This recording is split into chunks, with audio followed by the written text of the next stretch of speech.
JasherMaccabees. The topic is the sons of Esau. Oh man, this background story on Jacob and Esau, you can only get so much in the 66 books. The Sefer, we're going to Jubilees. There's so much in the background of this story. Esau, woo.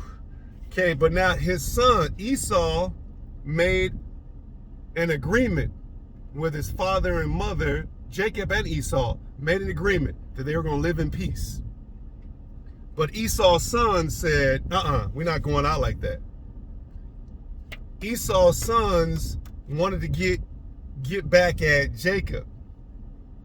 And they even threatened, let me just say, Esau's sons punked their daddy and said, we're gonna fight Jacob, and if you don't help us, we're gonna hurt you or kill you. Whew. Wow, let me just read. Okay, Jubilees 37, 1 through 17. And on the day that Yitzhak, the father of Yaakov and Esau, died, the sons of Esau heard that Yitzhak, which is Isaac, had given the portion of the elder to the younger son Yaakov, and they were very angry. Verse 2, and they strove with their father, saying, why is your father giving Yaakov the portion of the elder and passed over you, although you are the elder and Yaakov the younger? And he said to them, because I sold my birthright to Yaakov for a small mess of lentils. And on the day my father sent me to hunt and catch and bring him something that he should eat and bless me, he came with guile and brought my father food and drink, and my father blessed him and put me under his hand. Verse 4. And now our father has caused us to swear, me and him, that we shall not mutually devise evil either against his brother, and that we shall continue in love and in peace, each with his brother, and not make our ways corrupt. Verse 5. And they said to him, this is what Esau's sons told Esau. Verse 5, and they said to him, we shall not hearken to you to make peace with him, for our strength is greater than his strength, and we are more powerful than he. And we shall go against him and slay him and destroy him and his sons. And if you will not go with us, we shall hurt you also. I'm just reading. Okay, verse 6. And now hearken to us.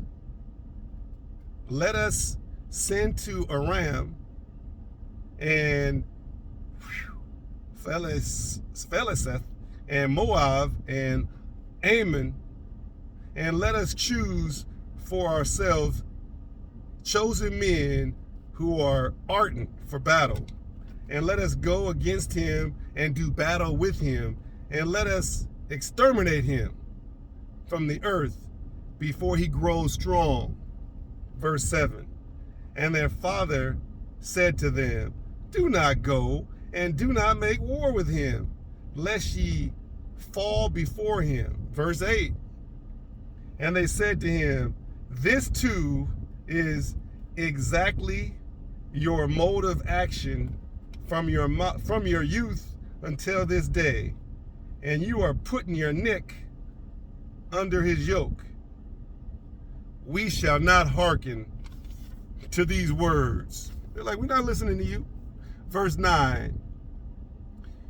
And they sent to Aram and to Abu Ram, to the friend of their father.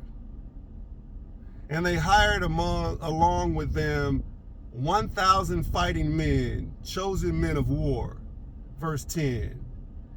And there came to them from Moab and from the children of Ammon those who were hired, 1,000 chosen men from Pelesheth, 1,000 chosen men of war, and from Edom, and from Chlorium, 1,000 chosen fighting men, and from Kittim,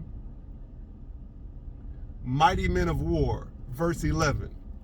And they said to their father, go forth with them and lead them, else we shall slay you. It's like, go over there and lead all those guys. We got all these men over there. Daddy Esau, go over there and help those guys, lead them, or we're going to slay you. Wow. Okay, verse 12. And he was filled with wrath and indignation on seeing that his sons were forcing him to go before them to lead them against Yaakov, his brother. Verse 13, but afterward he remembered all the evil which lay hidden in his heart against Yaakov, his brother. And he remembered not the oath which he had sworn to his father and to his mother, that he would devise no evil all his days against Yaakov, his brother. Verse 14, notwithstanding all this, Yaakov knew not that they were coming against him to battle.